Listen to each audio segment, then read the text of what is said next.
रामपुर गांव में गिरधारी लाल अपनी बेटी रानी के साथ रहता था।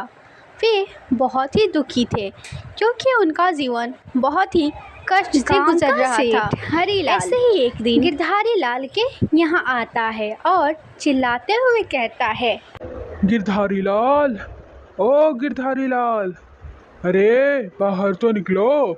ये तो बताओ मेरे पैसे कब दोगे? मैं मेरे पैसे के लिए ही आया हूँ। लाओ लाओ मेरे पैसे लाओ। अरे मालिक, मुझे कुछ दिन का समय और दे दीजिए। मेरा बेटा शहर से आएगा, आज उसके आते ही मैं आपका पैसा लौटा दूंगा। मालिक, मुझे कुछ दिन का समय और दे दीजिए मालिक। अरे रे गिरधारी लाल, बहुत हो गया, बहुत मोहलत मिल गई तुम्हें।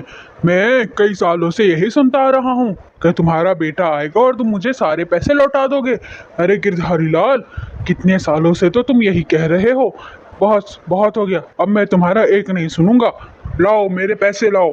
नहीं नहीं मालिक, नहीं मालिक, मुझ पे दया कीजिए मालिक। मुझे 2 दिन का समय और दे दीजिए मालिक। आखिर 2 दिन तक अगर मैंने आपको पैसे आपके नहीं लौटाए तो मैं खुद ब खुद ये घर छोड़कर चला जाऊंगा और ये घर आपका नाम हो जाएगा मालिक। 2 दिन का रहम कीजिए मालिक, दया कीजिए। अच्छा अच्छा, ठीक है, अगर तुम इतना गिड़गिड़ा ही रहे हो तो तुम्हें 2 दिन का मोहलत और देता हूँ। अगर 2 दिन बाद मेरे पैसे नहीं मिले तो मैं तुम्हारा घर का सारा सामान बाहर फेंक दूंगा और तुम्हें मैं इस गांव से भी निकाल दूंगा। इतना बोलकर हरीलाल सेठ वहाँ से चला जाता है। हरीलाल को वहाँ से जाते देख रानी अपने पिताजी से कहती है, पिताजी, भैया 2 दिन में आ जाएंगे ना? आपने देखा ना जमींदार कितने गुस्से में था। मुझे तो लगा वो आज ही हमें घर से बाहर निकाल देगा, लेकिन भैया 2 दिन में अगर वापस आ जाते हैं तो हम जमींदार के पैसा देकर अपना ये घर गांव बचा सकते हैं, वरना जमींदार तो हमें गांव से ही बहिष्कार कर देगा पिताजी। अरे बेटी, तुम फिक्र मत करो। रोहित ने कहा है वो 2 दिन में आ जाएगा और उसने पैसों का इंतजाम भी कर लिया है। उसके आते ही हम जमींदार को उसके सारे पैसे लौटा देंगे। फिर क्या था, 2 दिन बीत जाते हैं। 2 दिन के बाद गिरधारी के यहाँ एक आदमी आकर गिरधारी लाल से कहता है, अरे गिरधारी भाई, गजब हो गया। जिस कारखाने में तुम्हारा बेटा रोहित काम करता था उस कारखाने में भीषण आग लग गई है और खबर मिली है वो आग के चपेट में हर कोई आ गया है और उसमें से तुम्हारा बेटा रोहित भी है।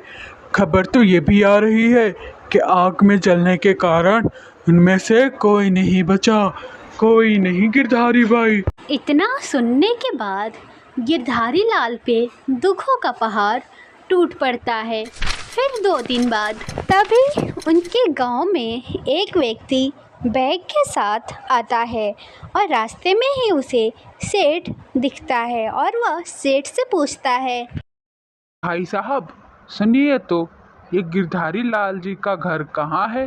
क्या आप मुझे बता सकते हो? भाई जरूर, लेकिन तुम सबसे पहले मुझे यह बताओ तुम कौन हो और किस काम से आए हो? इस गांव के तो तुम नहीं दिखते हो। अरे भाई साहब, आप तो जानते ही होंगे गिरधारी लाल जी के बेटे के साथ क्या हुआ। कारखाने में आग लगने के कारण बस उसी का मुआवजा देने आया हूँ। और गिरधारी लाल जी के बेटा रोहित दिन रात मेहनत करके जितने भी धन इकट्ठा किया था वही मैं देने आया हूँ उन्हें, और मेरे सेठ जी ने कुछ मुआवजा भी दी है। बस इसी कारण मैं इस गांव में आया हूँ गिरधारी लाल जी से बात करने और इन्हें यह सामान देने।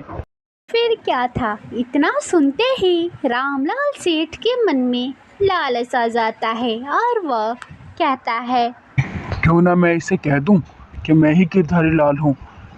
और वैसे भी उसने तो मुझसे कर्ज ले रखा है, मुझे मेरे कर्ज दिए हुए पैसे से 5 गुना ज़्यादा पैसा मिल जाएगा और इसके लिए मुझे इस इंसान को यहीं से भगाना पड़ेगा। अरे भाई, मैं ही गिरधारी लाल हूँ। जिसके बात कर रहे हो वह मेरा ही बेटा था। अच्छा हुआ भाई साहब आप मुझे यहीं मिल गए, वरना मुझे गांव में कहाँ कहाँ भटकना पड़ता। अच्छा भाई साहब, यह लीजिए आपकी अमानत। अब मैं यहाँ से चलता हूँ, शुक्रिया। कहकर वे आदमी वहाँ से चला जाता है और सेठ रामलाल वह बैग लेकर वहाँ से अपने यहाँ चला जाता है और वह जैसे ही बैग खोलकर देखता है उसकी आंखें चकाचौंध हो जाती है।